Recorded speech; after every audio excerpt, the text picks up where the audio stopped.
was a Wednesday like any other Wednesday. A couple of mooks on an orange couch, and one hell of a book. This is Back Issues. I'm Sal. I'm Ethan. I'm Ben. Let's get started. Gotham City Year One from Tom King and Phil Hester. This is the best book, if it weren't for Human Target, of the year it came out. Which is his anyway. Which is also I know. And I gotta tell you, it's a dead heat. You know what? You can tell which one I prefer, because this is the one we're doing. But it completely... Actually, is that because it's about Gotham, so there's like a Batman connection? I mean, this is how we get away with it. Over the top? No, okay. It's kind of remarkable. Tom King came up with this concept. Gotham City Year One. It is actually a Slam Bradley story. Who is Slam Bradley? Slam Bradley predates Superman and Batman. He is the major character of Detective Comics #1. Oh, yeah. Oh, wow. Batman wouldn't show up for another 26 issues, and he's just a hard-boiled, grizzled detective, and a racist. Because, of course, everything was. It was the 30s. Yeah, but also... No, 30s. Okay. But they changed him over the years. Sure. You know, they want to keep the fun, hard-boiled, noir, detective, grizzled story about this old cop on the edge, but also they want to throw out all the complicated race stuff. Good, yes, which I'm please glad, do. But it's hard to do that when it's set in the 30s and it's about this guy from the streets. But also, King manages to do that expertly, and you'll see how as the story unfolds. But I should also point out that Phil Hester does the art, and I think it's the work of his career. Phil Hester is an incredible artist, but I've never seen anything like this from him. And I was like, whoa, Phil. nice. And, incidentally, not the first artist selected for this. In fact, a number of artists fell through until it eventually fell to Phil, and I'm so glad it did. Huh. So a fortuitous accident. I say so, and I'm so glad, because knowing who might have been in the running and who wasn't available, it wouldn't have hit like it did. So this is, of course, set in 1962. The story is about the Waynes. That is to say, Bruce Wayne's grandparents, whom we know virtually nothing about, especially post-crisis. Who cares? Why would anyone tell a story about them? Well, because it's seedy and horrifying. The story is about Richard Bruce Wayne and his wife Constance and their daughter Helen, who went missing, not unlike the Lindbergh baby. This was the Gotham Blade. Yeah, pre-Gazette, or perhaps this is a loftier paper. Maybe the Gazette was more of a rag. But so Richard and Constance's daughter Helen is missing. Of course, if you're like, I know a lot about Batman, you know that Helena would be Batman and Catwoman's other daughter from another reality, or from Tom King's reality in his continuation of his not quite 100 issue run, which was in a self-contained original story called Batman Catwoman, where you actually get to meet Helen and she gets to become the Batwoman of Gotham and stuff like that. But not related to this. Just these are where the namesakes come from. But the from. name is there. Right, Yeah. there's history. So Yes. Helen is Bruce Wayne's aunt? I guess theoretically she would be, yes. Yeah, okay. A child has been kidnapped, and it's a wealthy, aristocratic princess of Gotham. And they treat it like the Waynes are royalty. Everybody worships the Waynes. Gotham itself is a very unfamiliar place in 1962, or whenever you want to date this, if you want to say that this is in continuity. This is an original graphic novel. Actually, it was a miniseries that was 6 issues, but I mean, no one's going to read the single issues at this point. Yeah, It's all self-contained, and I wouldn't necessarily recommend it. I, of course, did, and unlike many, like Danger Street, where I was like, first issue, no, I'll read that when it's done. Or Rorschach, I'll finish that when it's done. I need the whole thing. Yeah, with Human Target and Gotham City Year One, I was like, no, I have to read everything immediately once it's done. Did you have to then go back every time one came out and reread the previous issue to like catch yourself up? Oh yeah. It's a friggin' detective story. Yeah. I was like, wait, It was what? like a treat each time. It was. I read Rorschach in like one sitting, and I still had to keep like going back. Yeah, you had to remind myself. Oh, I did the same thing. When we did the episode, I'm like, yeah, and then Slam Bradley is a hard-boiled detective who used to work on the force and then, of course, became a private dick, and that was the story. You know, he's a badass. He fought in the war. Which one, depending on what year it is. In this case, it was the Korea. War of 1812. I guess originally it would have been World War I. Right? Yeah. So, in this one, it's Korea. He fought in Korea. But yeah, so Slam is our protagonist. Sam Bradley. Only the people who get their asses kicked by him call him Slam. Or at least that's it's like what a he nickname? says. It's a nickname. I see. Yeah, because he slams him. He's Sam Slam Bradley. That's right, exactly. Slam is in his office, filling his pipe, getting ready to have a mundane day. He is met by this mook that works for him named Johnny. Johnny used to be like a criminal, but like a low-level informant who helped out the cops when Sam was on the force. And so after Sam left, he knew that he needed like muscle in order to get some movement in this town. And so he hired Johnny on to kind of be a gopher and an information gatherer for him. You know, I'm the ex-cop private dick. Johnny can be the lowlife that I can infiltrate into places. Because, like, he was on the street. Exactly. Okay. And he has a reputation. So Johnny works for him. And so Johnny comes in and he's like, there's a dame in your office. Should I send her in? He's like, well, I don't have many cases on my desk right now. It was early yet. I had nothing else going on. Why not? This beautiful black woman comes in. It's important that she's black. I'm not trying to make any distinctions, but the book is actually about race. When you get down to it, or you read it 6 or 7 times like I did, you find that it's actually less dense than it appeared. You know, these kind of like detective stories that are, you know, layered, and you find out information as you read each chapter, and that informs previous things you read, make it seem like it's really complicated, but not unlike a James Bond movie. You know, as you get older and you have more experience and perspective, you find out, oh, it's actually not that It's complicated actually an at incredibly all. linear story and just goes here, here, here, here, here. That's done. right, exactly. Yeah. You can follow it pretty easy. So Sue comes in and she says, excuse me, she's very erudite, and she introduces herself to Sam, and she's like, I have a message. I hope she's not calling him Slam. No. So Sue has a package that she wants delivered, and she's willing to pay Sam $100 in order to deliver. So Sam's like, why would I do that? And she's like, I don't know. I don't know anything about it. Someone approached me. They gave me this envelope. It says Master Wayne on it. Why would she go to a private detective Right. to deliver something? Right. Well, and we'll find out why, of course. But like in this, it's just kind of like a femme arrives. She says, I was brought in by other people that I don't know who gave me this envelope. I bring it to you with money. Don't open it. Bring it to the Waynes. Let them open it and then follow instructions. It's like one fewer step. Yeah. So, like, the Waynes could be like, where'd you get this envelope? He's like, a dame brought it to me. Exactly. But if the dame isn't connected to anybody else, No.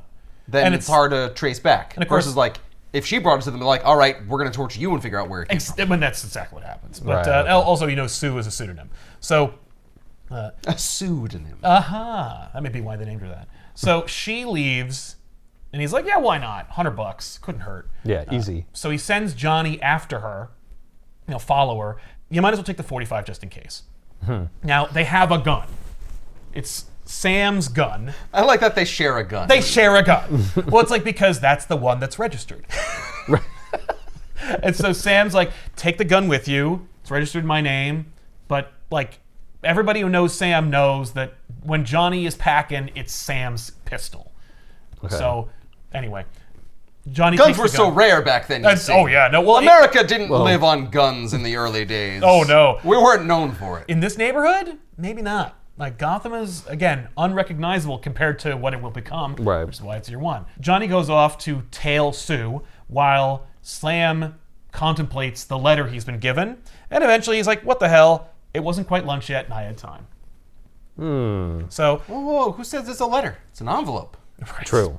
So he drives through Gotham. We get a little like picture about what Gotham is and looks like. It's twice the size of Metropolis, but less crime. People don't lock their doors. They wander around. What? The children can play in the streets. Oh. It's a pretty place. Everyone respected their neighbors. We were all members of a great, growing, prosperous community. It was a big city, but like it felt like a small town. It's almost like what people in Tombstone thought when Tombstone was being made. We're like, we're up and coming. We're almost going to be like Salt Lake City. You know, it's like Gotham is doing well. People are prosperous, seemingly. Yeah, maybe like Houston or an Austin, like one of those western cities. It's like young, Right. maybe Yeah. upcoming, compares itself to the older cities. Exactly. Yeah. So Slam pulls up to Wayne Manor, which looks new. They just built it. Okay. And he talks about it. The way he describes it's great. He goes, didn't look like some remnant from the past. It just looked nice and new. Love that idea. Which is really funny. It's just so funny because it's like, yeah, no, Wayne Manor is a Gothic, empty castle, a mausoleum. Right, but it wasn't always But it wasn't always like that. People lived there and they started a life. The Waynes had Helen there. So Slam arrives, he opens the door, and he is greeted by a man with a gun. The man with a gun is Loader, his former colleague at the precinct. Loader used to work for the precinct that Sam worked for, but now runs private security for the Waynes. And he's like, what the hell are you doing here, Slam? And then Loader introduces Sam to Carter, who is just a big lummox that tries to sneak up on Sam and kick his ass. Oh. And Sam asserts his dominance by pushing Carter into the wall. And breaking part of it. Oh yeah, no, of course. I'm sorry, it's my bigness. I can't help it. My bigness, no! Until they are introduced to Constance, the lady of the house. Constance, exactly what's going on here. Yeah, what is all this? Right, what is this? We're rich. We're not supposed to. What are these boys doing playing in the parlor? And he says, I'm supposed to deliver a letter to you. And she says, describe this letter. Meanwhile, Sam is, of course, under... It's rectangular, it's on paper, I guess I don't assume there's letters. No, it's a letter. It. Technically, it's an envelope. Yeah, exactly. I mean, there could be anything in it. But Constance calls off Loader and Carter so that they can let Sam relax for a second. He introduces himself. And then Richard Wayne comes downstairs. And he says, do you have the letter? Oh, he's expecting A letter. Richard immediately reads it, and then the letter descends from his open hand as a look of horror washes across his face. Of course, we established that, in the beginning, Richard and Constance's daughter Helen is missing. Right, so this is the ransom note or whatever. Exactly. Yeah. So Constance and Richard leave, and Loader and Carter bring Sam down to like a meat locker in the basement of Wayne Manor, and they proceed to beat the living tar out of him. Just to make sure that he's all on the up and up, Take him down to the pantry and tenderize him. Exactly. Right. Who did you meet? Where did you get this letter? How long have you had it? What else do you know? How involved are you? Why are you here? Why did someone bring a letter to you and they could have brought it to us directly? That kind of Probably thing. because they didn't want to get beat up like you're beating me up. Answers your own question. Well, it's true, yeah. But also I like beating the shit out of people because I'm kind of a piece of shit. Right. So eventually they sit Slam in front of Constance, who pulls out a cigarette, not unlike the Penguin's little extension cigarette. Okay. But of course Yeah, she's it's a very cigarette refined. holder. Yeah, and that's not like a indication that she's related to the Cobblepots or anything. Right, that she's like the progenitor. Yeah, suddenly oh no, she is Oswald Cobblepot's great aunt. And by the way, that's what kind of book this is a little bit. Right. So sure. Maybe, but it's not Maybe. explicit. Yeah, but let's not go down that road because Okay. you're going to get lost from the narrative. But It could be a reference without being like a direct relation. yeah, it's okay to have subtlety in the book. The housekeeper came to me and asked if I had Helen. I didn't. I assumed that maybe Richard may have taken Helen, playing one of his many practical jokes on me. But alas, I went into Helen's room and I found the window was open. And so I called for Richard. I want you to go back a page and imagine this. We've all seen a toy horse, like a rocking horse, before. Yeah. Imagine if you had a rocking zebra. That's how you know. rich these people That's the are. opulence of the Waynes. That's right. No, Like, we know what a zebra is, and we got a rocking it's zebra only for our child. 1962, but yes. You're too good for a normal horse. Oh, no. Only zebras You need for the Helen. rarest. It's like, yeah. You get an animal from Africa. Yeah. But it must be real. I don't want to get Famously into that difficult to fantastical crap. tame, but we did break it. That's right, yes. in the hypothetical world where this was a real creature, which it is not. Of course. But that's its backstory. Richard pulls out his shotgun and goes to patrol the area. He finds the indentations of what might have been a ladder that led up to Helen's window, and eventually he phoned for Loader because he was like, I don't know if I should call the police or not, so he calls his head of security. Loader comes down. So we just put up a ladder against the side of the building and just climbed up. Just and climbed right up, snatched her. just took her out from the middle of the night. I'm guessing it's not as simple as all that. Right? It was only after Loader arrived they discovered the letter that was in the nursery. We read the letter. The letter essentially is an extortion letter. They want $100,000 in small bills. It is written in simple English, like Bizarro wrote it. Okay. And it says, "You will know you will know it was me who follows up these letters by the mark." And the mark is a hastily scrawled together looking bat. Ominous. This is the Batman. What? The Batman is the hypothetical person who snatched Helen from her crib in the middle of the night. Okay. So they could have called this book The Batman of Gotham. They could have, and I'm sure that certainly DC Brass was like, could you please? It would really help us sell it. Tom's like, come on, man. No, I'm not doing that. I did And Mr. also, Miracle. Come on. I could do Gotham City Year One. I don't know if you're not the Batman Right. sent to, trick me. And But he's that would like, be so stupid. yeah. Well, he's like, Why would I show up? right. Why would I stick my neck out like that? That's exactly why I should expect you. Right. No one Yes. would think that the person who perpetrated it would actually show up themselves. Right, you're hiding in plain sight. Right, so she's like, well, we'll see, won't we? And so she hands him the letter that they received that he couriered for them. And it says, I write so you know Slam Bradley is to help me. You give him money, and he give it me, and I give him child. Child is safe, but want home, Mrs. Mommy. Make her sick. It's really, I don't like it. I don't like the idea of like a big ugly bruiser like Yeah. scrawling this out, being like describing what a baby's feeling. You don't like the brute man I don't stealing like children? I don't like the idea of Rondo Hatton writing out a letter. But of course, that's your mind's eye. Pictures Right. this concept of like this is the worst of the worst from Gotham City, just demanding money in exchange for Just an like infant. a big, dumb... Yeah, Solomon Right, like- Grundy-esque. or like a George from A Mice and Men. Oh, Someone yeah. who shouldn't be handling babies. Right, you're like, oh my god, even if I do everything they ask, this is... He could still kill the baby. We Yeah. don't know, yeah. Yeah, just by accident. Exactly. Petting its hair. That's right. So he says, I didn't know. Like, I didn't know that's what this was. So Constance backhands him, and she's like, I don't give a damn. I don't give a damn if you're the villain, or if you're an idiot, or if you're just part of this. All I know is you're going to do what these people ask. You're going to deliver the money. You're going to go to this place. You're going to get my baby back. You're in it now, Slam Bradley. And he's like, okay. So he leaves, and basically Loader is just kind of like, I don't know how you stepped in this one, Bradley, but like, don't F it up. Am I getting more than the $100 for this? You're lucky we didn't kill you in the meat locker. He should not have done. He should have waited until, his friend there followed Sue.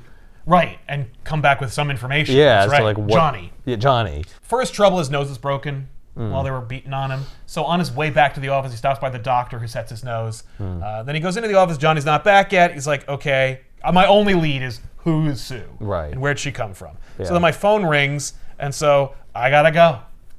So he goes down into the south side of Gotham. The south side of Gotham is where primarily black people live. Okay. People are happy, they live their lives, but it is significantly more depressed economically than the area we saw as like the idyllic Gotham that has no crime and everything's hunky-dory. Right. Even though it's all Gotham. It is all Gotham, but this is the South Side. He lived in the South Side when he was growing up. And so he has nothing but affinity for this area. He didn't live there no more, but he did. Slam ends up at the site of the new chemical plant that the Waynes are building. They're planning to build in the South Side. Like a developer. Yeah, Richard Wayne is a developer. Yeah. He's developing this new chemical plant in the South Side. The Southies don't like it because it's a huge eyesore that is going to take up space where people live. And Right. presumably pollute. Well, in the 60s, they're thinking, nah. Yeah, But they don't know that that's they don't know it's going to Well, be... it's going to stay in the building. Of course. It's not just So- going to dump into the river. Right. Meanwhile, they're also thinking, that is to say the Waynes are thinking, and it will employ a large number of people from the South Side, so it will only benefit. Yeah, we're making jobs. We're making jobs, we're creating industry. It's only going to make Gotham bigger and better and more prosperous. We're going to pass savings on to you. Oh yeah, why don't you build it on the north side? Whoa, whoa, whoa, whoa, whoa. NIMBY. So at the bottom of the construction site for the chemical plant is the body of Johnny, shot by his own gun, or rather, Slam's gun. No. The cops are there. Yeah, but we all know Sam wouldn't shoot Johnny. Of course not. We also know where Sam was at the time. He was at the Waynes. Now, of course, the Waynes Yeah, were but like, I mean, like collectively we, like, you know. well, the audience, people in the book. the reader knows, but also no one else knows where he was because, of course, the Waynes are keeping Helen's kidnapping out of the papers. Oh, so he can't even explain where he was. That's right. Oh, jeez. So- Oh, Slam, what have you gotten yourself into? Another pickle. So the cops want to know where he was, and he was just like, I was out.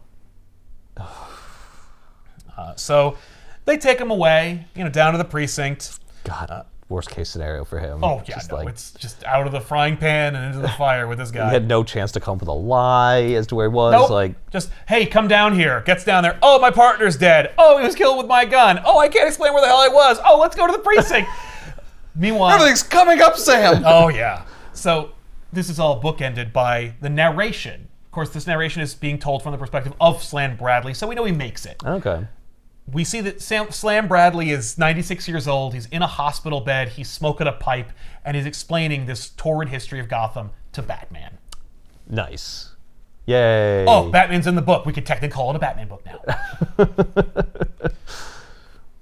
But he's just How much Batman is in this book?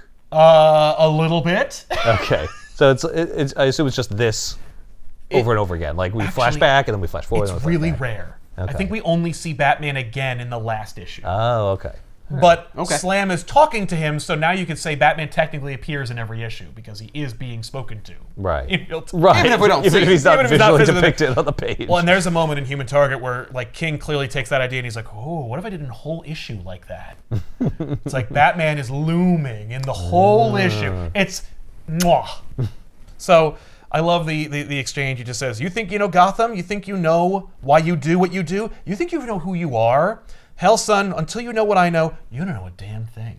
Oh, this book is seemingly going to throw all of Batman's whole history into tumult. I mean, it is Right. Gotham City Year One after all. right. Even though there was a Batman before Batman. Right. That's true. Well, Slam predates Batman. Like the progenitor of Batman is Slam Bradley in terms of comics. Like Right. Yeah. Slam made Batman. They were like, what if we did Slam but put him in a costume like that super guy? So, I'm very curious about the connection between the Batman and Batman. 'Cause Right. There isn't one, right? Like right Batman now- didn't get his idea from letters No. that he found that had a symbol on yeah, it. my or- great aunt No. was murdered or kidnapped at the very Right. least, and a Batman kidnapped her, and I will become that now, and I'm going to use it. I'm going to own it. No, you're not Batman. I'm taking it back. I'm taking it back. So we meet up I'm with sorry, are you referring to the kidnapper, the Batman? yeah, right? Which the newspapers don't know because, of course, it's all Oh, hush yes, hush. Yeah. So we meet the commissioner. The commissioner is explaining to Slam how many murders there have been in Gotham City in this calendar year. The number was 6. He proceeds to outline every single one of them. Mr. Leo Starr administered a poison to his wife who was dying of cancer. He immediately called the police and confessed. We got Stella Drake, who suffocated her newborn child for fear that her affair with his father would be found out. The boy was buried in a jacket and traced back to her. Like, we know who she was. Charles Panza stabbed his mother in her heart. Like, we have all these people we know, and they're up when it's shut. Right. We have 6 murders in Gotham. Nothing's unsolved. Nothing's unsolved. And now we have the body of Unsavory. Right, this character, and the only suspect is a former policeman of Gotham. Yeah. You understand how stressed out we might be about this, Mr. Bradley. Right. That's like brilliant because it's like you don't have a lot of time. Right. They are not going Let to this open. Yeah. He's They're like, going to close it as fast as possible, Yeah. and you're the only suspect right now. And to hammer it home, he's like, do you know how many murders there were in Metropolis? 74. 31 unsolved. Okay, that's funny. I know. We've got almost twice the population, and that's the numbers, which I kind of love. Because not only does it show how bad Gotham gets, but also we show the effect of Superman. Yeah. Yep. Superman, turn it around. All all you great. need is an invulnerable alien patrolling the skies Who can be 24/7 everywhere. at once. An unkillable alien. All we need is a, What do you need? I stubbed my toe. oh, well, let me take care of that. There. Thank you. Off I go. Pretty Phew. dramatic downward influence on the trajectory of crime. It's true.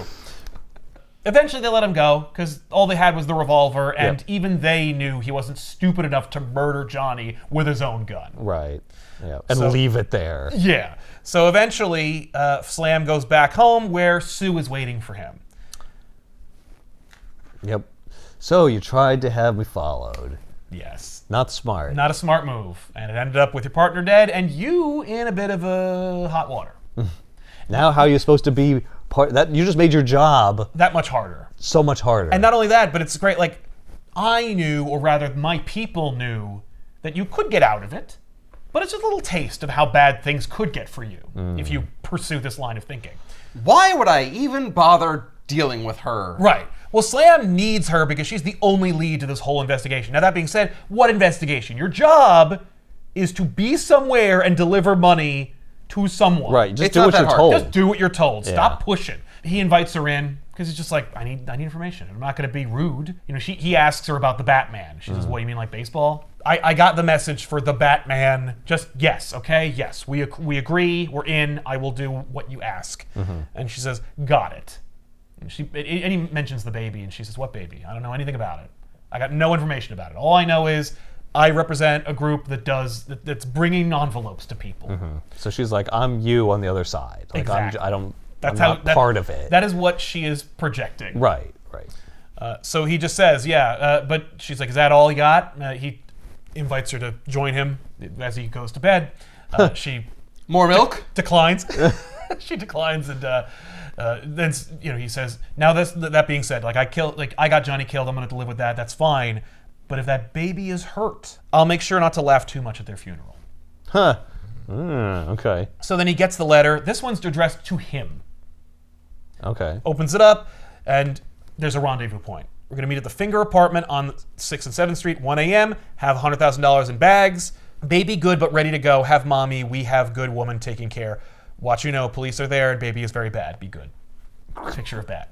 That's like barely comprehensible. I know. It's a nightmare. So Slam brings the letter to the Waynes. Richard is like, "I'm going." Everyone thinks this is a terrible idea. That's a terrible idea. Constance immediately is like, "No." Richard, you have to be careful. They watch you. Right.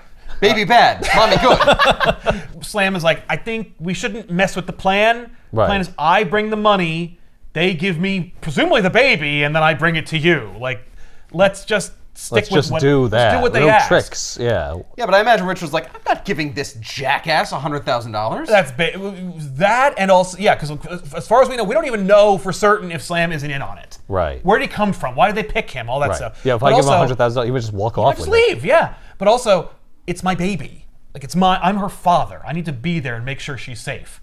And Constance is like, "Richard, don't be a child." And he immediately flies off the handle and goes, "Shut your painted whore mouth. Oh my God. You're too stupid to understand any of this." Okay. And he goes, I'm going to prep the money. Be ready, Bradley. Let's go. When Loader and Carter were beating on him in the meat cellar and Constance was smoking down there, she proceeds to explain that Richard can't handle tobacco. And so she handle tobacco? He doesn't. He can't abide it. And so okay. no one's allowed to smoke in the parlor, in the manor. And so They have to go downstairs. Yeah, to the but meat, yeah. she immediately pulls out a cigarette, starts smoking. Bradley joins her with a pipe, and he's just like, "It's a bad idea. You should object." And she says, "Well, thank you for your keen insight. But let me ask you this: are you the heir to this city? Are you the father of the Princess of Gotham?" "No, ma'am. No, I'm not." "Well, then keep your damn foolish opinions to yourself." These are not good people. No. Well, they're all stars in a noir movie from the 50s. Right, yeah. She also shouts at him, "Keep your painted whore mouth shut, Bradley." She's already smacked him before. So Richard and Bradley go. They're in the car, and Richard explains to Bradley that he's done a little bit of digging on him, and he knows that Bradley's a friend to the Blacks down in the South Side. I know you kind of have a fondness for them. And he's like, "Yeah, I guess that's one way of putting it." And Richard's like, "That's great, actually. I might, if all works out here, I might have use for you in that regard, because I know we're getting a lot of opposition to my plant construction. Maybe you can talk to them and explain to them how much better it is for them." And he's like, "Are you offering me a job? I might have kidnapped your baby." And he's like, "I mean, here's the thing. We'll know in a few hours whether you're telling the truth or not." And if I'm you just are telling hedging the my truth, bets in case you're on the level. maybe there's a job for you. and that's the thing is he's Because then you did a good job. yeah, if you did a good job and you are on the level, great. I could use a man like that. But if you're clever enough to separate me from my money, well, maybe there's a job for that level of skill as well. Oh, interesting. Maybe Richard isn't all that Yeah. pure to begin with. He's like, I'm kind of part of this world. Yeah. So It's not new for me. no. So Wayne and Bradley go to the apartments. They're in the South Side. They're kind of not reputable. They're not noticed or recognized by anyone. It's that kind of place. People come and go all the time. Yeah, you don't look at people's faces, you look at their shoes, something like that. Yeah, they go up the stairs. They go up to the floor. Do they have bags of money with them? Yeah, they got the Okay. money. Richard begins to exhibit signs of cold feet. He's like, "Well, maybe you should go. Maybe I'll wait back here, back you up." And Bradley's like, yeah, you stay here. So, but he didn't say anything. He just says, I didn't say anything. I just left him behind. Bradley goes outside on the roof. It's raining. Should have brought an umbrella. I forget things like this. Sue's there. So he hands her the bag, and she pulls out another envelope. Oh, God. And he goes, You gotta be kidding he me. goes, no. Turns around, goes back into the hallway with Richard. Richard's like, did you get the baby? Where's Helen? He goes, they're fucking with us. Yep. Like, it's another envelope. Forget it. Yep. Like, We're not doing that. We should call the police like we should have done in the first place. Yep. That's what we're doing. We're being led around in circles. And he's like, you need to go back out there and you need to get that letter. Like, my baby is in trouble and we need to solve this. Like, don't have cold feet now on me, Bradley. It's just, You don't understand. There's always gonna be one more There's letter. always, yeah, exactly. right, there's always going to be a no, man, like, trust me on this one. Yeah. Bradley Like, makes yeah, if I want to give them bags and bags of $100,000 at a time and keep getting letters Yeah. for weeks, that's my right. Right. Like, well, Bradley's like, I know this city. Like, this is my city. Yeah. I know how we can, like, we have other avenues we can pursue. And that sets off Richard, and he's like, it's not your baby, it's not your money, and it sure as hell ain't your city. Now get the hell back out there and do your job. Bradley goes back out. He puts the bag down. She says, thank you so very much. I honestly, this is so much better, isn't it? And that line about the funeral that you said in your office, I laughed a lot at that. So she hands him a letter. He puts it away. She stands up on the ledge like a cat. And he's like, what are you doing? And she leaps off the edge. What? And he immediately runs after her. Like, I've never seen anything like that in my life. And as he arrives at the ledge, she nimbly arrives on the other rooftop and then waves back at him like they're old friends. Huh. And I'm like, whoa. That's awesome. a good line. Yeah. So she leaves and he's like, it was too far. Like, I'm not Batman. There is no Right, Batman. right. That's not a thing, jumping Yeah. that far. That's crazy. Yes, yes. People don't do that. Right? So Bradley meets with Richard, opens the letter and reads it. They're leaving Helen in the cemetery Okay. next to the gravesite of Richard's mother and father. Okay. He's like, oh my God, they're going to leave her in this weather? They haul ass. They get to the cemetery. Bradley notes that Richard like easily and nimbly like leaps over the fence. It's like, that's not quite the limp-wristed Nancy I was expecting. Yeah. You know, as if you're kind of like indicating like, hey, yeah, well, maybe it runs in the family, huh? By the way, Who are it's they? marked, yeah, right, what's their story? It's marked by an owl. Oh, Nice. they're part of the Court of Owls? Never comes up. The Wayne's crest is an owl. Well, No, because even on Wayne Manor, there's an owl. Like in the ironwork. okay. And I'm like, whoa. Like, are you, because they don't bring it up, they don't talk about like there being Right, this right. evil clandestine organization's been around since the 12th century. It's just the Waynes are like branded by owls. And I'm like, Interesting. wow. Neat idea. Jonah and Mildred, they who gave us Gotham. Yes. Yeah. That's So cool. one of the line. like founding families of Gotham. Or Yeah. the founding Well, because the family. Waynes like- built it. Yeah. They Wayne's built it, but like maybe they're the Original- the actual originals. Yeah. Wayne is just tearing through the mud, just looking everywhere, and Bradley's like, they lied, sir. Yeah. She's gone. We gotta go back. We gotta call the cops. Wayne pulls out his gun. He's just like, no, it's your fault. Like, you screwed up. You left and you interrupted the deal. Like, you maybe you're part of this after all. And he's like, okay, I've been slapped around a lot over the last couple of days, and it's all because of you. And I want you to know that, like, I'm done being beaten up, slapped around. Like, Yeah. I can take it, but I've got a limit.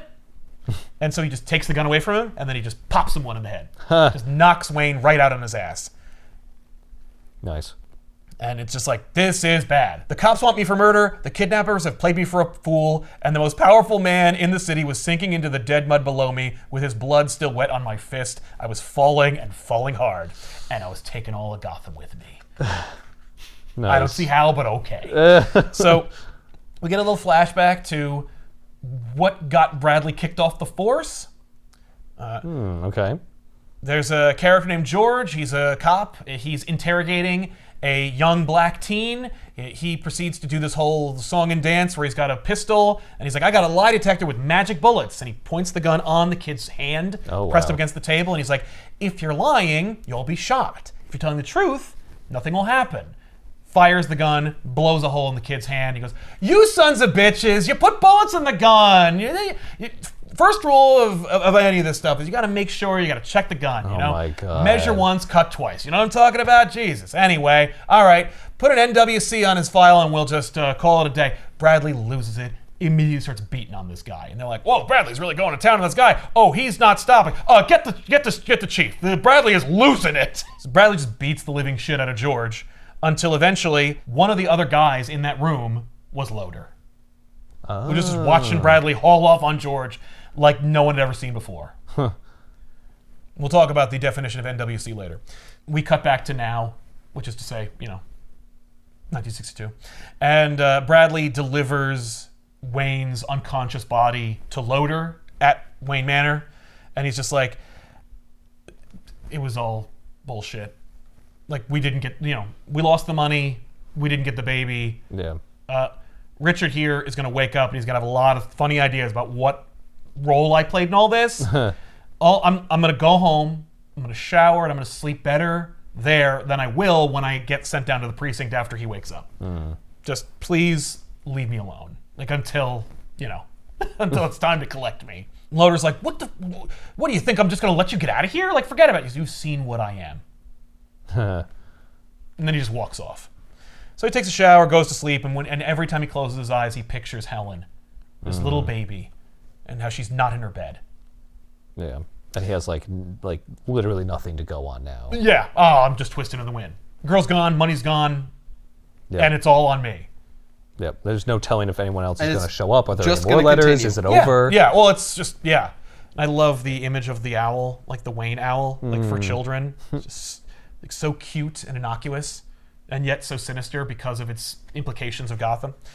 So Bradley goes back to his office. Nobody kicked my ass or collected me. Well, so I guess I'll get to work. So he's just smoking his pipe, reading. Constance arrives. Interesting that she comes down here herself. Right. Yeah. And she's wearing sunglasses and a shawl. She's incognito. Like, Richard would not want her lower going down. himself. No. Oh, to hell go no. down. Well, she shouldn't be either. So shouldn't that's be why there. she's wearing the sunglasses. Exactly. Yeah. So, would you care to sit down, Mrs. Wayne? She goes, thank you. This won't take long. He offers her a cigarette. He knows that she smokes. She's happy to take one. How's your husband?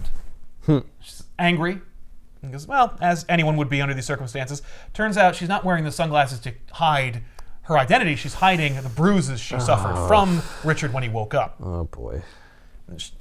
The imagery, this would be a dope movie. This would be a cool story if it was divorced from Batman. But there's a line in here, and it's just like, it means nothing outside of just like the imagery that you can pull from the Menagerie of Gotham, where she says, he's a bit of a savage. I used to like that about him. I thought that it was for everybody else. I didn't know it would come from me. You never look like you're a clown until one day you look in the mirror and there's the powder on your face. And I'm like, oh my God. Wow. This is so freaking good. You can see why, like, every day sounds like, no. Ooh, good line. What does that mean? Ooh, what does that mean? Oh, what are you saying, Tom? Oh. Meanwhile, like, Tom could be saying everything. He'd be making up shit and just saying, like, oh, and this is where the origin of the Batman Who Laughs is. And, like, meanwhile, DC editorial's like, sure, whatever, Tom. Just okay. As long as it's under 8 issues, I don't give a shit. You would have gotten 10 or 12 if it said Batman on the cover. Even Supergirl got 8. He says, you're not a clown, Mrs. Wayne. And she goes, and you're no kidnapper, Mr. Bradley. You can call me Sam. And she goes, Constance. And you can call me Connie, but don't tell anyone. It might get you in trouble.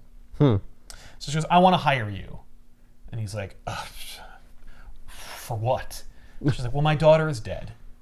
There's no question in my mind. And now I want you to find who killed her. That's your job now. And she hands him a wad of cash. And she says, a mother knows. She no longer needs our love. Now she only demands our fury. So she leaves, and Bradley sits there and just looks at the money for a little while, counts it up, it's $10,000. Damn. He's like, that was a lot of money back then, Bruce. So then he just starts hitting the bricks. Goes back to that apartment, place that he and Richard were at. He's like, no one who jumps off a roof like that does it for the first time. She knew this building. Right. So maybe she worked in it. So he starts to ask questions, and he's asking about the girl. Now we're in the detective story. Now this is where it's actually. Now we're gonna figure starting. out what's going on here. So he's got to track Sue down again. Yeah, that's the only lead he has, other than the symbol of the Batman. There's really nothing else to go on. Exactly. No. Yeah. The Bat thing is Yeah. What could that possibly be?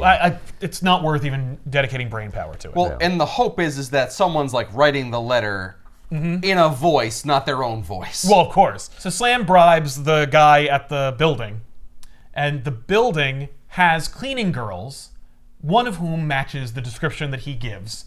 And so he gets the number of the service that provides the girls. Okay. So he goes down, talks to the lady who runs the place, and he's just asking about the girl. And of course, the older woman who runs the place is assuming that Bradley is asking for an escort. Right. And he says, how much for fewer questions? And she says, more. Not just how she looks and how much she weighs, but rather she could be a dancer or a ballerina or something. She's graceful and nimble, and she knows how to move her body and stuff like that. She goes, oh, you're not just a visitor here. You're from here. You're one of us. Okay, maybe I will help out. Okay. Goes down to the Kit Kat room. The Kit Kat room? Yeah, it's a classic. Yep, but cat themed. Clear parallels. And I'm like, maybe deeper than we think. This nimble lady with origins unknown, with no attachments to anybody. Stealing money. Maybe. Maybe the city conjures people like Catwoman, or maybe Sue is Selina's grandmother? Maybe. There was a girl, there was a dancer, her name was Queenie. Continues to go around, and he's just dropping money just constantly to get these leads. But it's $10,000. He's like, this is, I'm not going to put this in a savings and loan. So eventually he gets to a jazz bar, and one of the players is like, yeah, Queenie, yes. She had delusions of grandeur. She had big plans and lots of ideas. Hey, Jay, do you remember the girl Queenie? What was her name? What was her last name? Lydell. Wanted her name up in lights. So made sure to know that they knew her name. But the other guy didn't remember it. No. Only I remembered it, though. Well, no. It didn't really work. Well, this bar. Well, yeah, it worked on this guy because he went with her. So he takes this information to Madam Shirley. Madam Shirley is a local South Side fortune teller who is also Slam Bradley's mom. Oh. Interesting. Okay. Didn't see that coming. No. This is how we solve the whole racism problem with Sam Bradley. Yeah. Make him biracial. Right. So Slam basically asks his mom, who is of course she's not just she's this fortune teller, but she knows everybody in the South Side secrets. Well, exactly. So I'm looking for Queenie Lydell. I need this information. Why did you just start with her? Right. Well, because she's not a natural psychic. Well, hey mom, do you know a pretty girl who matches this description? I don't know. She knows everybody. We also established Queenie's never been. Ah. But also his mom would just be like, Shirley. I told you to find a nice girl. Yeah, right? So eventually he tracks down the Lydell name to this guy, James. Knocks on the door. It is 3 in the morning. James answers the door. He's like, what the hell are you doing? And he's like, I had a whole plan for this. About I was going to ask questions and lure my wife until I heard the baby crying. Oh. Just caves the door in. Immediately pushes past James, who pulls out a shotgun and tries to take him out. He's like, Mister, it's awful early to die. Bradley immediately avoids his shotgun blast, gets into the baby's room, and finds a small black child crying. Because it was woken up from all the banging. There's babies all over the place in the city. Exactly. But not before he takes down James. Doesn't kill him, but he just puts him out. Eventually makes it to the baby's room, and he's like, I broke into a poor man's house, and I frightened his child, and I beat him in front of her for nothing. Well, I proved that the baby's not here. Right. Oh, great. Now I just need to knock on every door in Gotham until I find one. Until he looks out the window, and he sees out in the yard, there is a shovel on the side of the fence and an area of ground that has been recently disturbed. Oh. Digs it up, and all he could think of when he digs the hole is, a mother knows. Helen's dead. and buried in this guy's backyard. Oh my god. By the way, it is Queenie's uncle, by the way. Yeah. This poor son of a bitch had no idea there was a dead baby in his backyard. Oh, really? Oh, shit. Oh, yeah. So, Slam calls the cops. It's like, that's it. Yep. Dead baby in the backyard. Yep. So he calls the cops. The cops beat the shit out of him in holding. Because why didn't you Right. call us in the first place, you friggin' idiot? Yep. Now, the princess of Gotham is dead. Like, yeah, okay, we have 7 crimes. Okay? But we'll never be able to solve it. The girl's in the winch got $100,000 in cash. There's no way she's still here. And we have no idea, like, what your role in all of this actually was. Exactly. Yep. Boy, you really screwed this You one really up. screwed this one up, Bradley. So we're going to take it out of your ass. So, front page of the Blade, Princess Helen was murdered. And they're just constantly kicking his ass. The commissioner himself comes downstairs to take a piece out of Slam Bradley, just beating the living shit out of him. I think he hits him with the newspaper. He does, yeah. He holds it in his fist. It's rolled up tight. Yeah, sort of. exactly. Slam makes bail. And Slam's like, okay, here we go. Comes outside. Loader and Carter are waiting for him with a car. Mr. Wayne would like to talk to you. Drive him right to Wayne Manor. They bring him directly to Wayne, to Richard. Oh, there's the owl. Yeah, right. Wayne's in his trophy room. Offers Slam a drink. I've spoken to the police at length about this and about you. There's just one thing I can't wrap my head around. Hopefully you can, explain it to me. And he's like, well, it's your time. Your bail.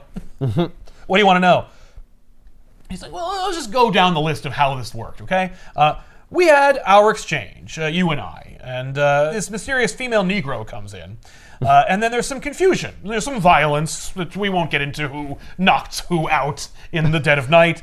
We're supposed to wait and hear from the kidnappers, and then there's this thing, and then suddenly you make a different decision. You start running about Gotham, looking for my daughter, blindly in the night, and then suddenly she's dead. And I just want to know why that happened. And then smashes the drink and glass in Bradley's face. And he goes, was it my wife who asked you to do this? Because we found some money missing. Did that bitch pay you to kill my daughter? What? Because your wife has nothing to do with this, you idiot. This guy is not smart. No, Richard is an idiot. This is like there was no plan for someone to do another. It was over. Yeah. They took your money and ran, and that's it. That's what made happened. you think there was going to be follow-up? Exactly. Loader pulls out a pistol. He's like, Slam, it's over. Stop. And Slam goes, the thing about cops is they never fight fair. Like, you punch one out, and then 15 cops come out of nowhere to take you down. But 3, I could take 3. And immediately just gut checks one of them, And starts... He pushes Loader into Richard when Carter comes in. And he's like, based on Carter's physique and his knuckles, this guy was a boxer. And one thing I know about boxers is they all train with a mouth guard. Boom, into the jaw. Boom, teeth go flying. Boom, he's down. Takes his gun. Now I've got a gun. Nice. Carter goes to get his gun back, stops that, pops him on the head. Loader's now got a gun. He's like, all right, that's enough. And Slam explains, you're going to let me walk out of here. Like, we're done here. It's an unfortunate accident. Really sucks, everything that happened to you, but I got nothing to do with it. You're going to let me walk out of here. I'm going to go back. I'm going to take a shower. I'm going to clean myself up. And then we'll get to the bottom of this, okay? But for now, I'm going to leave. Loader's like, what makes you think... give me one good reason why I'm ever going to let you leave this place alive. He says, I'll give you 137 reasons. Because in Korea, I was a sniper. And that was my number. And Richard's like, what are you doing, Loader? Take the shot. And of course, Slam's got his gun trained on Loader, and Loader's like, there's the door. Yeah, I don't want to die. Slam leaves, takes a couple hours taking the glass out of his cheek, eventually goes to sleep. Says to himself, that was a good lie. Yeah. Woo-hoo! Yeah. You know what I did in Korea? Shot myself in the foot and got out. So, no. That'd be a good twist. Right? Oh, I love that. I slammed it in the door. I slammed my dick in the door and went home. Slam Bradley. but no, he has to be a good fighter, actually. No, but he was a super badass. Yeah. So Slam he's like, it takes hours pulling glass out of his cheek, takes a porterhouse out of the freezer, puts it on his face, just lies in bed, knock on the door. Constance is there. Did Tom King have a rule where like Slam has to get the shit beat out of him every once issue. per issue? I mean, I feel like, you're writing about a guy named Slam Bradley. Something's going to get slammed. It's probably going to be Bradley. Yeah. So Constance arrives. She goes, I don't want to talk. I just need a moment. And the two of them, Embrace. Yeah. embrace and enjoy a night of debaucherous revelry. Smoking. Oh, yeah. They smoke, kids. They smoke. Yes. We talk about Peter Parker masturbating every other No, episode. it's fine. These two have sex. Obviously saw that coming. Of course. With her. The only thing that previous I visit. didn't see coming was him not having sex with Queenie. That's the one thing. I was like, Yeah, well, yeah. I mean, he's got to have sex with everybody. Right. He's the rooster after all. And they're all chickens. That's perverse.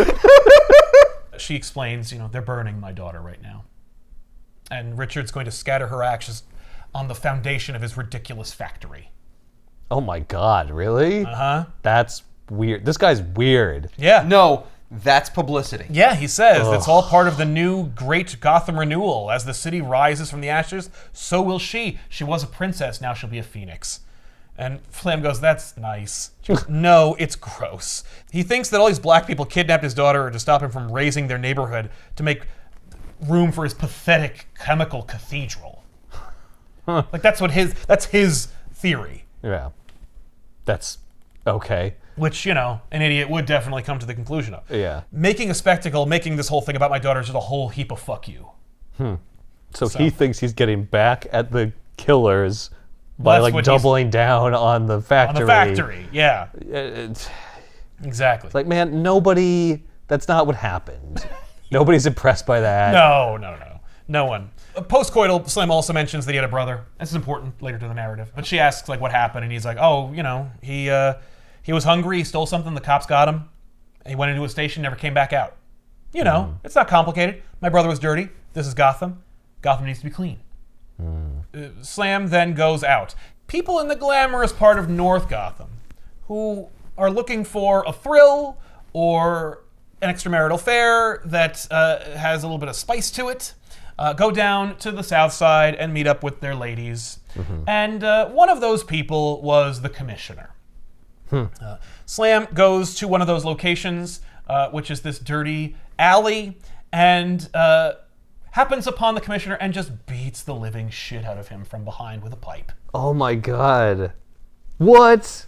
Why? He says, I know it's not right, we're supposed to be better, but what can I say, Bruce? I guess you're a better man than I am. No, because fuck that guy. Because he's an asshole. Yes. It's not going to help in any way. Nope. Oh, in fact, this is what happens. So he beats the commissioner savagely with a pipe. What happens afterwards? They find the commissioner unconscious in the south side of Gotham, where, the ladies of the night happen to traffic.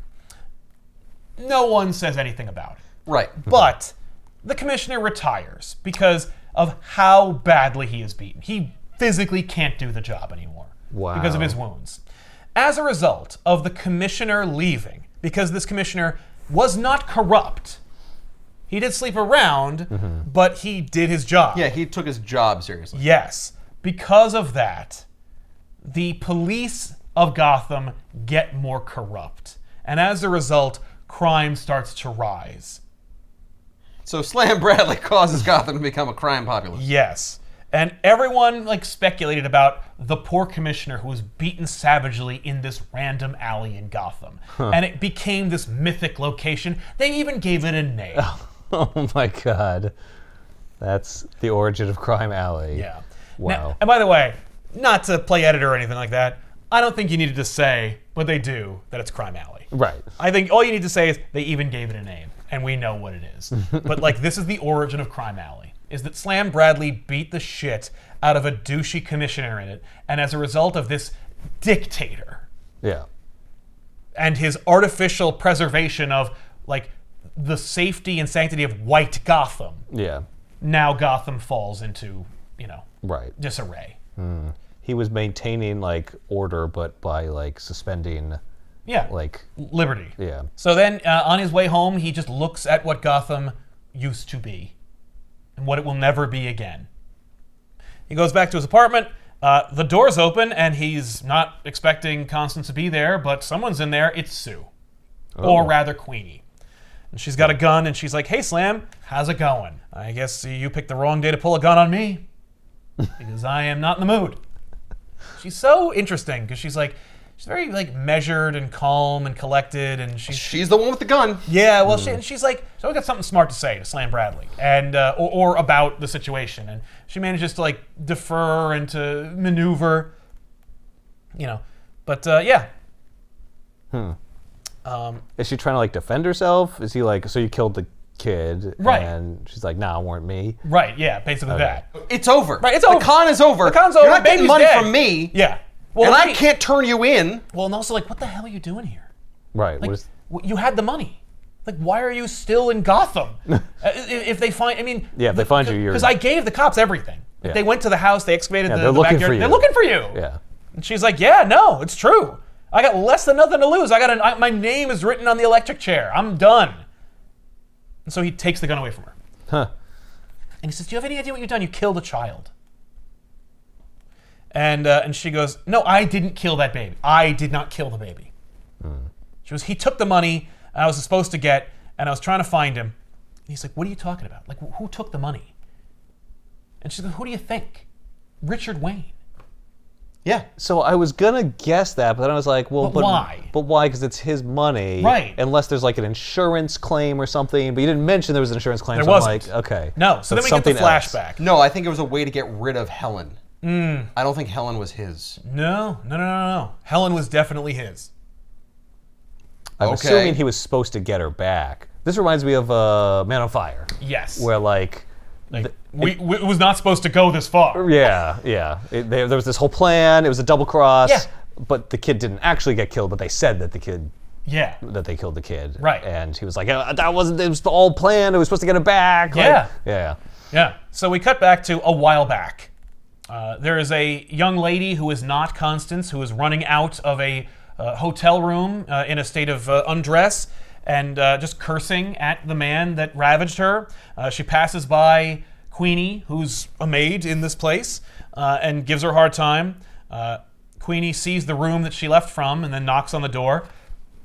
The rest is history. That's Richard Wayne's room. She hooks up with Wayne. Wayne and she begin a relationship. We see that Queenie and Wayne are at like an old diner down on the south side and talking about how Richard is in love with Queenie and he worships her and, oh, if only my stupid wife was just ruining everything. And, and she's like, look, we can go. Like, we could just leave. He's like, I'm going to lose everything in the divorce. Like, I can't just like leave her. I won't have anything for us. And she's like, I've made it this far with no money. Like, we'll just go to Metropolis or something and live out our lives. Like, you'll be a developer and I'll dance and sing because I'm great, by the way. I don't know if you know. We can't go to my name's gonna be Metropolis. in Have you seen lights. the crime right there? Yeah, exactly. We're not going to go to that cesspool. But yeah, so he's like, no. I've got a plan. Wayne drops some money to allow for Queenie to get that job that the boys at the jazz club are talking about, and just watching her dance and enjoys it and drinks it up, and explains, that here's the plan. And she's like, okay, so all I got to do is climb up a ladder, steal your baby out of her crib, and then go someplace, collect our money, and then go. So he's like, yeah, that's the plan.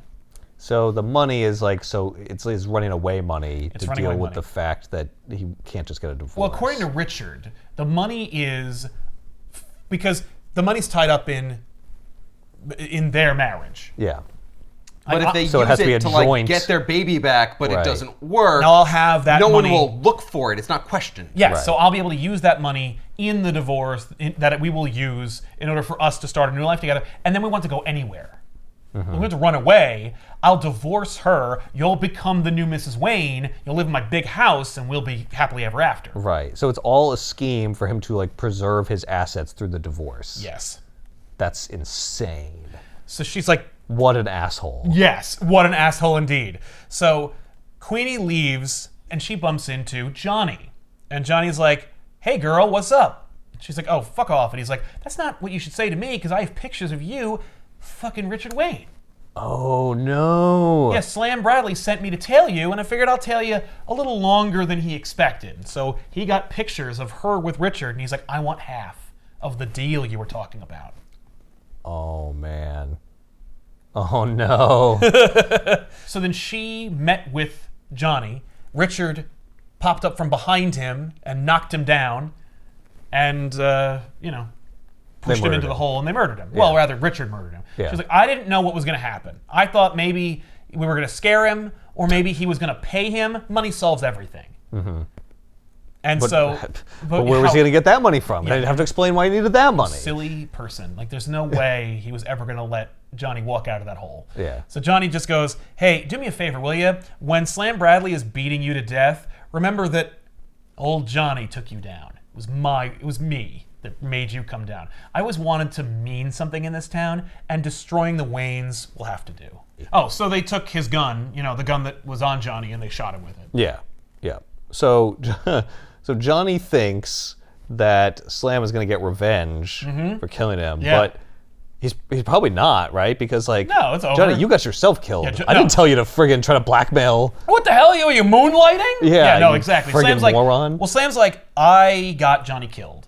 I knew what Johnny was, but I didn't have to ask him to tail you. I got him killed. I'm not a scumbag. I do feel bad. Right. But also, it does help indemnify me a little bit. Yeah, maybe a little less bad. But at the same time, at the moment, Slam has not gotten revenge. But there's still time. Yeah, that's true. Yeah. True. The image of Richard murdering Johnny at the foot of the construction site for his chemical plant, in the rain with his affair partner, pulling her in and just smooching her as hard and as passionately as he can, is just pure poetry. Just complete noir. So anyway, she gets the money. The idea was Helen was kept in a crib in one of the apartments that's been empty that she knew about because she used to work there during the exchange. She's like, you guys walked right past her room when you gave me the money. Wow. She's like, my job was I was supposed to get the money, leave, double back, recover Helen, and then put her where she was, but she wasn't there. Well, how was she, though, going to beat them to the cemetery if she had to double back? Right. So... I mean, she jumped off that roof. By crossing the rooftops. I can go faster across the city than you ever could. Probably because Richard was with Slam and would have created interference. Oh, yeah. He's like, I I know a shortcut. And he makes it take 5 times as long. Right? Yeah. Yeah, that makes No, sense. don't take the bridge. No, that screws up everything. That's why Richard was so insistent that no, you go back out there. Go back out there. This is part Give of her the money. I need that money to be over there. Exactly. Yep. So Queenie. So the baby's not there. The baby's gone. She's like, okay, That's maybe better. I left the baby alone for 5 seconds. So Queenie gets in her car because she's like, the baby's gone. I don't know what to do. Maybe Richard improvised. So she just gets in her car. She pops on the radio and she's hearing how the baby's dead. The news is out. That's how much time has passed. She's just okay. That's insane. It took her a while. It took her a while. I went across the bridge when I heard the news. The girl's dead, found in my uncle's backyard where I just left because she went home first. Right. Okay. So she throws up on the side of the road. There had to have been days between when that happened, right? I presume it was the next day. I think it was the next day. So I think it's hours. I think it's 6 or 7 hours. Because this is the thing. Because Slam goes home. Sam takes Richard back after knocking him unconscious. He goes to bed. Does he go to bed, or did the cops beat him up one more time? He goes to bed and then the cops beat him up. He doesn't get the cops until he finds the dead baby. That's right. Yeah, that's what. Yeah. So he drives Richard home. Yep. Constance then shows up at his place the next day. Yeah. Says my child is dead. And this is money to go find her. Yes. Yeah. He then has to track her down. Right. Yeah. So he But it's that spends time going to different places. Yeah, but it's all in one night. Yeah. That he does that. Yeah. So it's 24 hours later. Yeah, exactly. Yeah. Exactly. Because look, but he had 10K. He speed ran the investigation because he was just dropping greenbacks. Normally it would take a lot of coercion, maybe a couple of cool fight scenes. Right. But I just kept giving we him only have money. 6 issues, so we got to wrap it up. Yeah, this is my game genie. Exactly. So basically for a whole day she's not able to get in touch with Richard. No, to and she find out waited what by the happened? phone, got no calls, and she's like, I don't know what to do. So Right. eventually she went home. Right. Then she's like, I guess I'll leave. So then she gets in her car, and then she just turns back around. She's like, I guess I'll go back, and I came to see you. So she went from having heard about Helen's death to going to Slam's place. I mean, that's an interesting move. Yeah. And she's like, you are responsible to you didn't save that baby, and everybody knows it. Richard fucked me, and he fucked you. And he's like, all right, let's go. So, by the way, the news of Helen's death, being murdered by, presumably, a black person from the south side of Gotham, causes all of Gotham to lose their minds. This causes a massive race riot throughout Gotham, which I am not surprised. creates the depressed state that Gotham will never really recover from. Right, like where tons of properties destroyed. absolutely, there's just the city is burning. So Slam brings Queenie to his mother, and basically forces her to have a really weird and unnecessary sequence where he needs to verify that she's telling the truth. How do you do that? She's a very good fortune teller. Basically, Slam's mother does tarot readings and interprets them, and basically tears her down as a person, explain I know you, breaks her down and just explains every thing about her and every bad thing that she's thinking and all of her worst impulses and stuff, just causing Queenie to eventually crumble, knock over the table, and then run back to Slam's car. The cards. I don't understand. The cards weren't anything. The cards are a show. The cards were a show. It was just her being I know you and I know your type and I know if you're lying to me or not. No, but the last card was. But the card was coincidentally. predetermined. Yeah, exactly. What was it? The Hierophant. What the heck is a Hierophant? In tarot, the Hierophant card can represent convention and structure. It can also indicate a deepening of commitment in a relationship or the likelihood of a new connection forming for singles. Oh. Then maybe it's just that she's full of shit. Exactly. Like I said, It's the Hierophant. Fuck you. The It doesn't mean cards are a anything. show. Yeah, the cards are about I say what I want them to say. Yes. Yeah. And I get But them I'm reading you and your reaction. Right. Yeah, it yes, gets into that's their how I get heads. them. It's a cold read. Yeah, no, the cards are all about love and meeting new people because that's what anyone always wants to know. So yeah, that's actually kind of fun. All right. Yeah. Slam and Queenie, the woman that all of Gotham is tearing up Gotham to find, by the way, just driving through the disaster. Yeah. So Slam brings Queenie to his apartment. He's like, stay here. And then he goes to Loader's apartment. He just sneaks up to his bedroom while he's sleeping and then throws him out the window onto his car. And then goes down to his car and he goes, hey, Loader, listen, I'm going to drive a little bit, okay? You hang on. And then just drives him into the junkyard and just launches him off the hood of his car.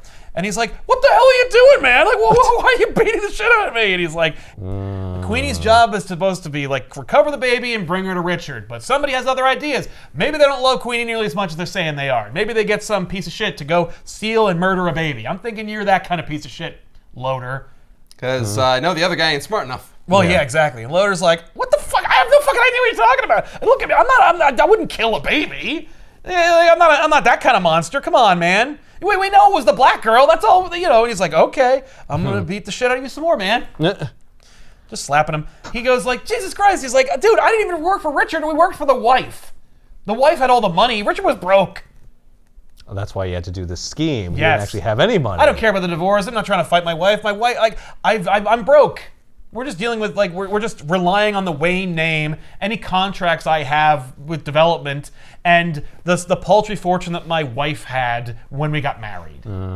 Does he drive Loader back to his house? No, he just leaves him in the garbage. That's for the information. Well, you might want to bandage those. Well, that's going to get infected. And honestly, fuck Loader. But also, yeah, you know what? I got my information. It's good. You beat the hell out of me 4 different times. But before I left, I asked Loader where he'd been the night that Richard and I paid the ransom, the night that Queenie lost Helen. He said that he'd stayed at the Waynes waiting for us to come back. Was Mrs. Wayne waiting with you? Loader took a pause. No, she couldn't just stand the stress of waiting there. She went out for a drive by herself. So, okay, so now is she going to be there, or did she actually, take Helen and left kill Helen? different baby corpse in the hole to cover a track? Because she couldn't stand Richard? Right, well, we're about to find out because we're at the end. Yeah. So Slam is allowed entrance to Wayne Manor, opens the door, and just beats the shit out of Carter. Just immediately, boom, just beating him out while all of Gotham Okay, burns. Carter took the first punch. That's true. Carter does open the first salvo, but meanwhile, all of Gotham is just falling apart. There's this really sad sequence. It mirrors the sequence where Slam was getting information at the jazz club about Queenie, and we see the jazz club is just burning to the ground, and a couple of the musicians are just out there going, "What do I play to this?" So Slam, while he's beating the living crap out of Carter, proceeds to explain an old story about his brother and about what happened and about how he got a job at the precinct. That basically, like, after the war, by the way, he was dishonorably discharged. He had some medals and he was a crack shot, but he didn't care for authority and he mouthed off to somebody and eventually got, out and was looking for something to do. And he was walking past the precinct that his brother disappeared in one day, and just walked up, grabbed an application, and filled it out. And while he was filling it out, there was one little section in there that said race, white or colored. And he's like, I knew that I could pass for white, depending on who was looking. And so I made a decision. And who's drawing the book? Right, that's true. So I checked the box. White. It was easy as that. And suddenly doors open up for me. Upheld law and order, but also, some. I impressed some people. Well, and I maybe did some disreputable things. There's some things that, like, the commissioner liked that kept Gotham safe, made it cleaner. And then one day I went through my brother's file. Like, I found my brother's file and I looked through it. And I wanted to know what happened to him. And I found that the cause of death was NWC. A few days later, I was having a bite with the chief, and as if it meant nothing, I told him I'd seen something weird in a file one time. NWC, what does that mean? And he goes, oh, Negro went crazy. So that's, of course, that's what they blame it on. It's like driving while black. Exactly. Yeah. Negro went crazy. So, like, when Slam got kicked off the force, somebody's like, oh, put NWC in the file. So it gets him out of there. Yeah. He goes up to the help, the pre-Alfred. Oh, where's Mr. Carter? He's like, he's out in the foyer. Why'd you go check on him? Yeah, decks him, just He brings said he him wanted down to see there. you. Here's Richard in the other room. He goes, I've got a gun. And then Slam opens the door. Bullet flies past his face. So Richard and Constance are in the study. I'm assuming Thomas's study one day. And he says, that's a warning, Mr. Bradley. The next one's going to take your head off. Constance, all this drama. Jesus Christ. He goes, I've been talking to her. And Constance goes, who's her? He goes, oh, the woman your husband's been sleeping with, ma'am. And she goes, oh, yeah, her, right. Yeah. Richard's like, oh, this is absurd. This is highly irregular. He goes, stop acting like an idiot. She knows. She is aware. She knows what you've been doing. I'd kill you for saying that right now. You broke into my house. You attacked my chief of security. Like, I would have no court in the world that would convict me. Ask what I did with your wife yesterday. Right. But Constance's like, please, Richard, just stop. It's tiresome. All right? I always knew. I knew about all the girls that you had. He's like, Constance, what are you talking about? And while he turns to her, Slam takes the gun. Oh, thank God, because I was waiting for her to be like, in fact, I slept with Mr. Bradley yesterday. Exactly. So they fight, and Constance tells her story, and she needs to say these things. These things that, like, that's been festering in her. While Constance was out in the garden, pregnant with Helen, she was thinking about the life that she was going to lead with Richard. And how she's like many people of Gotham, I looked up to the Waynes. This like lofty, regal family of the Gotham that built the city. And now I'm a Wayne too, and I'm part of it. And we're building our life together, and we're gonna start a dynasty. And then she falls through a hole and lands in a cave full of bats.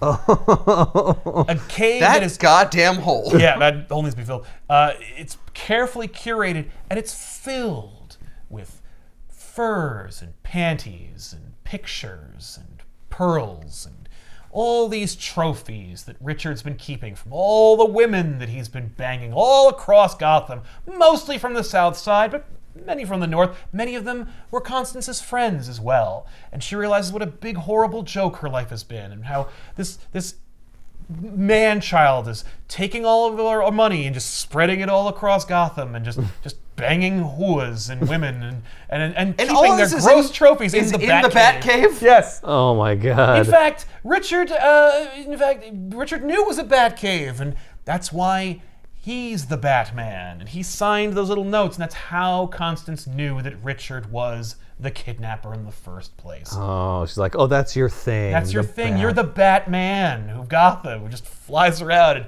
fucks women. Oh my God. So I didn't even realize, he must have written the notes, so he was just writing it to be like a stupid person. Yeah. Yeah, Well, he was like, he just invented a character. well, no, he's racist. Yeah. Yeah. He's like, well, yeah. this is how a black person would speak. Yes. Yep. Yes. Because he's like, oh, I'm just putting up the idea that they kidnapped my child. Exactly. Right, Exactly. Oh my God, that's even worse. Yep. So while Bradley is beating the shit out of Richard, Constance is like, Mr. Bradley, let my husband up, please. Gotham's burning and we don't have much time. I'm not the one who kidnapped my daughter with the help of my lover. And he goes, no, you just killed her. And she goes, well, Mr. Bradley, aren't you the world's greatest detective? She forces Richard to stand up at gunpoint, and he's like, Connie, what's going on? She goes, stand up, you odious, pathetic clown. He goes, oh, I'm so sorry. You know that all those women, they weren't real. Like, none of that was real. That girl, Queenie, she wasn't real. Like, you and I, we have true love. And You were going to run off with her. no, but she explains, like, someone steals my daughter in the dead of night and then writes this funny little symbol, and that's how I knew that it was you, that my husband had done this. The girl dropping off notes was another one of her dalliances after the decades of pissing away our money. Coming into my room, hoping to bed me with the stink of his floozies caked on his manhood. Oh. Which is not the original line. No. Tom King told me that originally the line was, trying to bed me with your whore-dipped cock. But DC didn't let that go through for some reason. And Can't imagine why. I was like, whew, I don't know which one I like least. Yeah, right? Like, they're both gross. The stink of floozies caked on manhood is a horrific visual. Yeah. But whore-dipped cock, it does have a little bit of a je ne sais quoi, a little poetry to it. One could say it's got a slam. Yeah, that's true. Yeah. I think that is more what someone would say. Oh, yeah. But if you're forced to not say it that way, but you still want to say the same thing, Yes. then you get a little more technical, which is what ended up in the book. Well, maybe she's been rehearsing this for a long time. But he says, Connie, I love you, and then she shoots him in the head. Yep. Sincerely, the Batman. Ha. And that's how your grandfather died, Bruce. Shot in the head as he lied to his wife. Wow. She drops the gun. She goes, I didn't kill Helen. I found the key to the hotel room in his freaking pants. And so she went up there while that was all going on to retrieve Helen. Helen threw up and drowned. She was alone just a few minutes. And Yeah, she's you just can't like, leave a baby alone. no.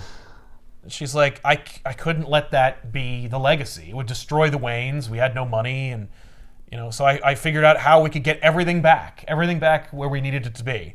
And all I needed to do, and to make my daughter's death mean something. So she took the baby. Yeah, great. Right. It means, So razing Gotham to the ground and blaming an entire race for it. Well, yeah, and now Wayne will get all the contracts to rebuild Gotham. She intentionally created a riot that would destroy the city. Yes, so that she could rebuild it. Yeah, because they have a construction company. Yeah, so she followed Queenie home, found out where she lived, dug the hole, and buried her own daughter in it, and then set Bradley on the trail. Wow. That's how a mother knows. Yeah. Because I literally found her. Because I knew she was dead. Yeah.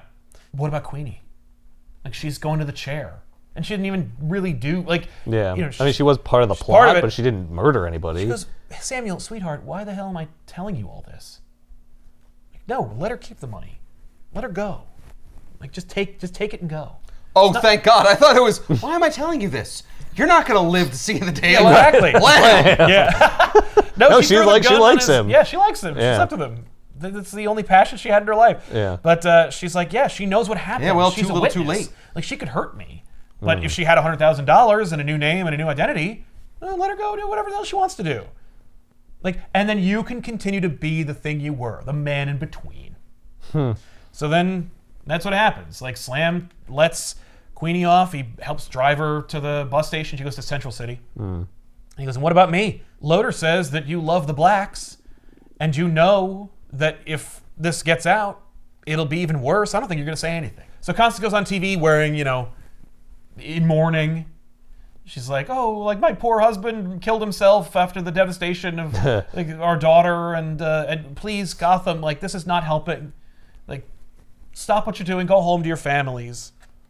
That's what Helen would want. And he's like, a few months later, they poured the foundation for Wayne Chemical, and it did okay, The grand opening took place, and Constance was there. She opened the ribbon cutting, and they praised it. But of course, Eventually, she had a baby boy about a year afterwards. He was about 3 months old.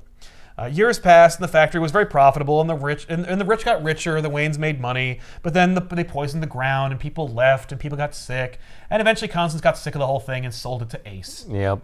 I pretty much saw that coming. And so the Waynes left, but the demon they built in that place stayed behind for a little while. Yep. Yeah. When you said it was a chemical I'm company, like, I was oh, like, it's it gotta could be be where the chemical. Joker's born. But I love the idea that the demon stayed there for a little while. Like the demon was waiting until it found the Joker, and now it's out. Yeah. I'm like, oh. Yeah. That was good. And then a few years later, I was sitting in my office, and Constance came. Constance has a little baby boy at the site of the chemical. Right. He offered her a cigarette. She goes, "Oh no, Sam, I quit ages ago after Thomas was born." And he's like, "Well, what can I help you with, Mrs. Wayne?" And she said, "Actually, Tom, this is why I'm here. He's a little soft. And he doesn't really understand how Gotham works. And I thought maybe you could, help him. You could explain to him, how Gotham works." He says, "No, I'm afraid I'm going to have to decline." And she's like, "Why? This is the conversation. This boy needs a father. You're his father. You're actually his father anyway. And I respect you, and I like you. Please, why wouldn't you do this?" And he says, "Because after I met you, Constance, I learned I don't know a fucking thing about this city." And they just stare at each other for a minute, and she just, "I see. Goodbye, Mr. Bradley. Goodbye, Mrs. Wayne." Never saw her again. She died a few years later of lung cancer. Oh. And and Batman goes, "So what does it mean?" And he goes, "It doesn't mean anything. It's just what happened." Right. But it does mean I'm your grandfather. It does mean that Sam Bradley's grandfather. Hey. Right? And, you're part black, I guess, kind of. Yeah. Oh, yeah, that too. Right? How about that? I guess. And the only reason I bring that up is because he says, "The buried don't stay down. I know, NWC." Well, when you look at it all, what else are you going to do? Batman gets his rage from Slam and Slam's family. And the cops would call it something. But after so many years, they don't see it. It's just like, whoa. Wow. What? And that is Bad. Gotham City Year One. And it's just like, Wow. That's really good. And I can't believe that they let him do so much. Yeah. Oh, here's the origin of Crime Alley. Here's the origin of Ace Chemicals. Here's the origin of Batman. Here's the torrid history of the Wayne family and how it's actually full of blood and deceit. Yeah. Yeah.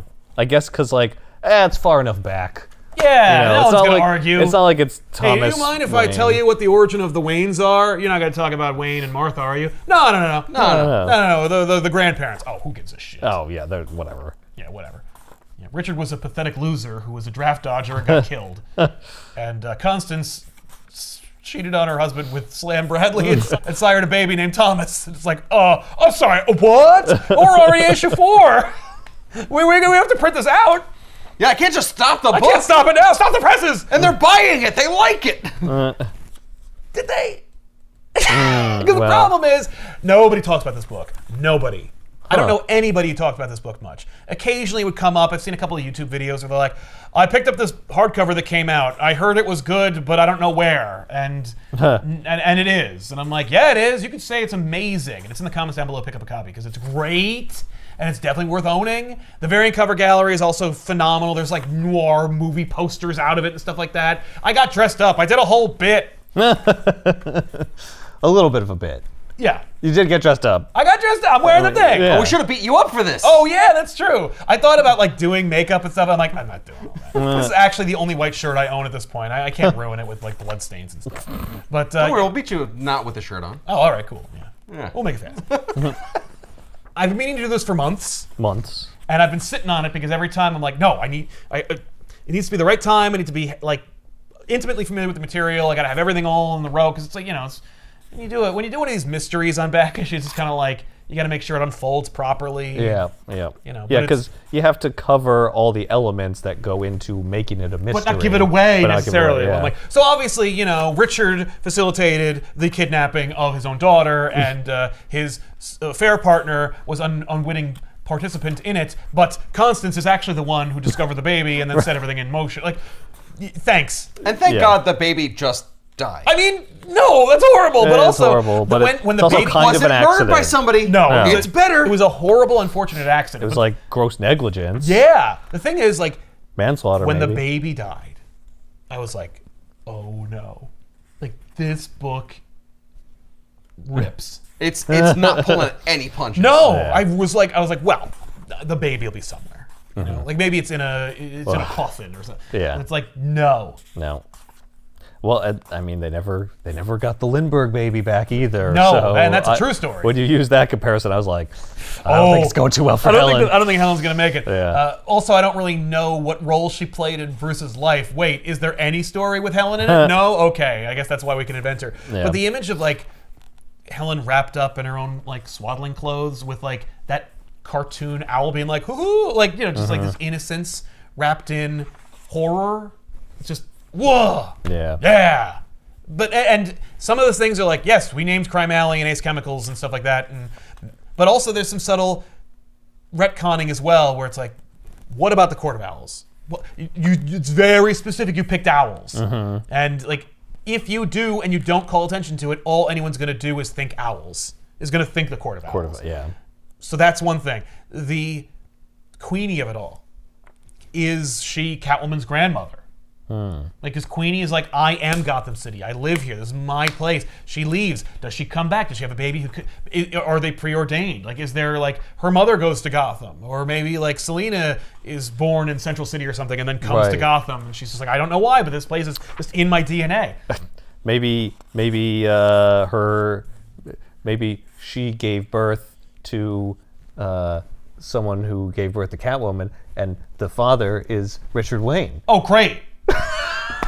So they're related? They're not, because he's not actually biologically related. Oh, that's right. Because Yeah, that's Slam true. Bradley is actually his grandfather. Actually, what if Queenie is already pregnant with Richard's baby? Right. Oh, so yeah. There's like a connection. Yes. If she is Catwoman's progenitor, She's which there's no technically a reason. Wayne. Right. And Bruce technically isn't.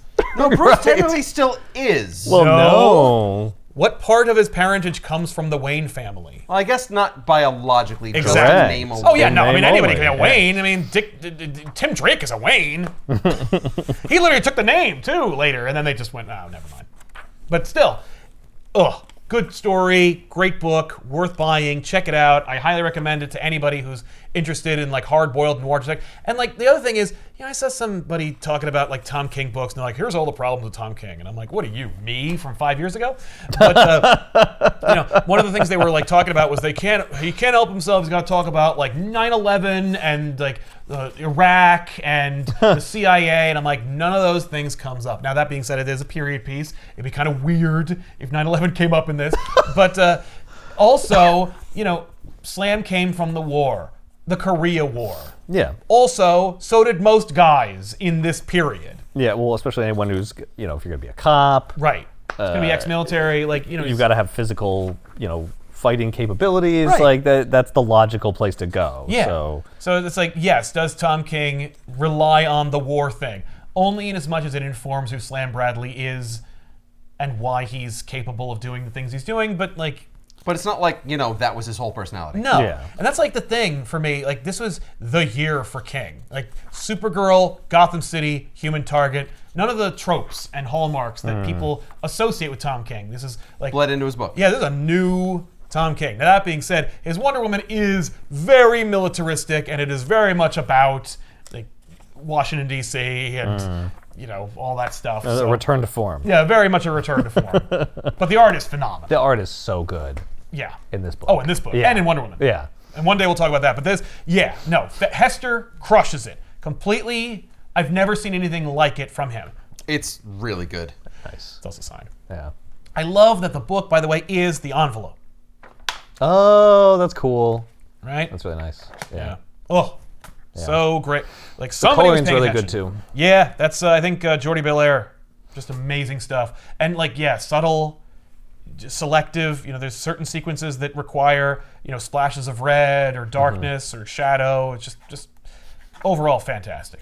I love how there were so many times in the book where you got the onomatopoeia of Slam. Slam. Yeah. Yeah. Slam doesn't want to be called Slam. I love it, but he'll He listen to that does. sound. Yeah. And I think it's only when he's hitting someone too. Oh, I like that too. I really like the idea that that's like his special move. Right. Oh, I got to slam. I'll give you the slam. You're getting the Sam slam. They're like, what? Oh no, it really hurt. For it being such a silly and insipid thing to call it, that really was effective. How do you think I got the name? So this chapter of Sam Bradley closes, but the Book of Gotham continues. We'll see you guys next time with another episode here on Back Issues. I'm Sal. I'm Ethan. I'm Ben. Keep reading. Yeah, that's not bad. Yeah. I like it. Yeah. It was good. Yeah. You can write stuff down, you know. Oh, I know, that's true. Yeah, but I feel like it's a little inauthentic sometimes. Yeah. But it could be inspiring. You know, Even if you don't go with it. That's true. Get the juices flowing. Well, you know, the reality is I didn't have the idea until about 10 minutes before we started.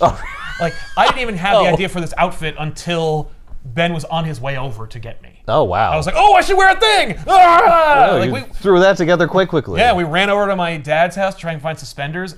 He has some, but they're real suspenders. You know, they hook to the buttons of your pants, which of course I don't have, because these are pants from like Kohl's or something. Right. So, you know. Damn, I have suspenders. Oh, they would not fit me. No, they're adjustable. Oh, okay. They'd all fit, right. yeah. Yeah, they have the clamps? Yep, they have little I clips. need the clamps. Why didn't you tell me? I didn't, because I didn't have the idea until long before. Oh, yeah, I wouldn't have been Also, home anyway. yeah, from work. yeah, it wouldn't have that's worked. Right, that's right. Hey, Ethan, you're stuck in traffic. Do you have suspenders? Run to your apartment and get the double back, go home, and then come up here. Yeah. Add 45 minutes to your commute. For what reason? So that I can wear suspenders in the episode to further legitimize my Slam Bradley cosplay. You're like, what the fuck? You know, after I say it out loud like that, I realize it's probably a bad Yeah, you know just wear a what? Never belt. mind.